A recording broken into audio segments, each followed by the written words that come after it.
You ask Tiger to solve. This deals with linear equations with one unknown.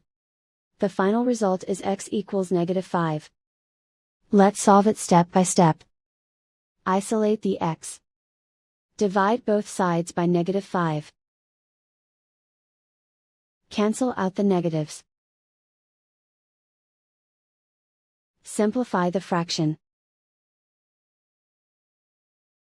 Move the negative sign from the denominator to the numerator. Find the greatest common factor of the numerator and denominator. Factor out and cancel the greatest common factor. And so the final result is x equals -5.